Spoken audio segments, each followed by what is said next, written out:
What is going on, investors? Back again. Time to take a look at one of the biggest deals I think we'll see this year, at least in the social media space, is the sale of TikTok, which is rumored to be happening within the next 24 to 48 hours. Two of the leading companies in the mix is Microsoft, which is teaming up with Walmart potentially. Yes, Walmart might be teaming up with Microsoft to buy TikTok. But the most latest news that I've seen is that Oracle is submitting a $20 billion cash and stock bid for the company. So they're going to give $10 billion in cash, $10 billion in Oracle stock. And what's really interesting is they're promising 50% of the annual TikTok profits flowing back to ByteDance for 2 years. So that's interesting that they're not only trying to buy the company, but they are going to give the owner, ByteDance, a little bit of leeway for the next 2 years to collect some profits. Now, as you guys know, the president is really pushing for the sale, and it's almost unprecedented. I don't know if I've ever seen this in my history of following the stock market. And there might be calls for a lot of people to wonder what's going on here, because Trump is actually a good friend of Larry Ellison, or at least Larry Ellison has done some fundraising for him as well. So there could be some cries for that, but I haven't really heard a lot. I think this deal is going to go down. So what we're going to do is going to jump in really quick. I just want to show you how well capitalized these companies are. So here is Oracle right here. Here's their balance sheet. Again, they offered $10 billion in cash and $10 billion in stock, which definitely would affect you if you're a shareholder. You're going to get diluted a little bit if you're an owner of Oracle Corporation. Now, so they have plenty of cash over here at Oracle. When we get to Microsoft, it's not nearly as impressive as Microsoft, but they have about this $42 billion in cash. So Oracle can certainly fork over the cash. And I have their full year results here.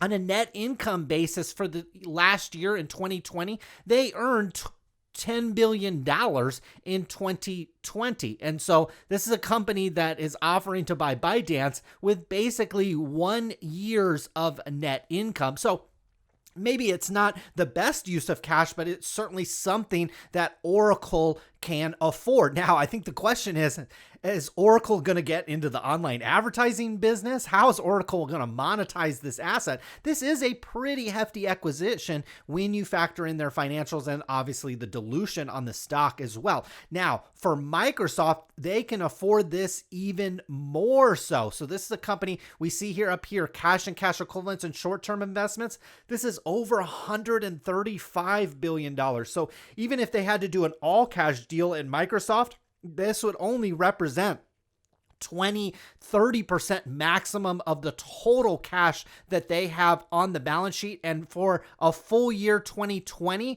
this is a company that has a net income of over $44 billion. That is with a B. So this would only be 1/4 of Microsoft's net income for an entire year. And obviously they have tons of cash on the balance sheet. And I actually think this would be a positive for Microsoft because they already are in the advertising business.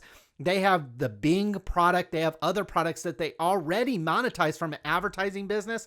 And if you partner with a Walmart, maybe you bring in some e-commerce experience and maybe some product integration as well. So that's an interesting thing. Now, the other interesting thing here is we'll take a look at the stocks. Oracle's made an interesting pattern, like a couple stocks that I've covered on the channel recently. It made this cup and handle formation. So we came down here, we formed this cup. We didn't quite come up here and reach these highs, but we traded sideways. So here's your cup, here's your handle right here. And then boom, normally what happens is the stock kind of transverse sideways, forms the handle on your cup, and then it wants to shoot higher. And that's exactly what we saw here with Oracle stock. Now we're in this channel, and your guess is as good as mine. What's going to happen to these stocks if these deals close? I think for Oracle, it's a far more greater financial commitment and a question mark on how they're actually going to monetize TikTok. I think Oracle could certainly handle all the data and probably, handle the challenge of running an app like TikTok from a technology perspective, but can they monetize it like a Facebook would be able to, or like a Google, or maybe even like a Microsoft would? I think that's the channel. So here's the channel that we're in with Oracle. It is traversing. We're in the top of this range. It'll be interesting to see if this deal goes through, how high this pushes up, if it comes up to this range, or it's kind of a sell the news thing and this stock comes back. I'd be really interested if the stock sold off. I think you'd have a good opportunity here in this $53, $54 range. Now for Microsoft, little bit different story.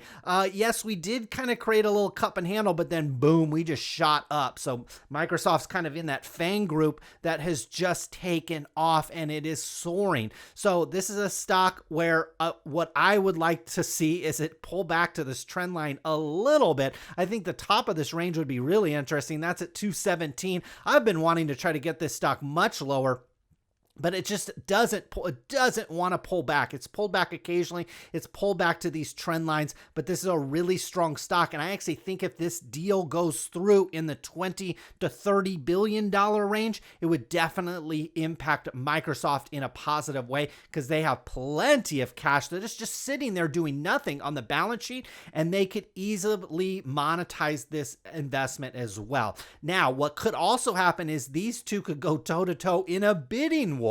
And so you could have the price drive even higher. That's also a potential as well. In that case, I think you favor Microsoft coming out on top because Oracle would have to commit far more cash that's on their balance sheet and maybe dilute shareholders even more so. So I think there's some question marks with this deal. I think Microsoft can afford it, even especially if they team up with Walmart. They wouldn't have to fork over maybe the entire sum of what the company is looking to sell for. And Oracle would add an interesting mix to their product line, but it'd be a big question mark whether or not they'd be able to monetize that. We've seen plenty of social media sites that were once really popular fall on hard times and basically become obsolete very quickly. And so you wonder if that will happen to TikTok if it falls into the wrong hands or an ownership group that doesn't know how to monetize it and keep it going. So just wanted to bring you this one. I think it's an interesting story. I think you're going to want to have both these stocks on your watch list if you don't already. And I think Oracle is actually a neat little setup. If it, sells the news, maybe they lose out and the stock kind of loses a little bit of momentum, comes back. I think you've got an interesting buying spot. Microsoft, anything that takes it back down to planet Earth might be a good sign and might be a good entry point for a pickup. For me, this 216 level, if you want to buy at an elevated level, this 216 level would be a really, really interesting spot. If it, for some reason, maybe sells off on a higher than average bid or they lose out on the deal, that would be an interesting spot as well. So there you go. That's Microsoft, Oracle, and TikTok. And look, we even have Walmart in this one. So we'll see what happens with this one. We'll see you guys again soon. Good luck with your investments.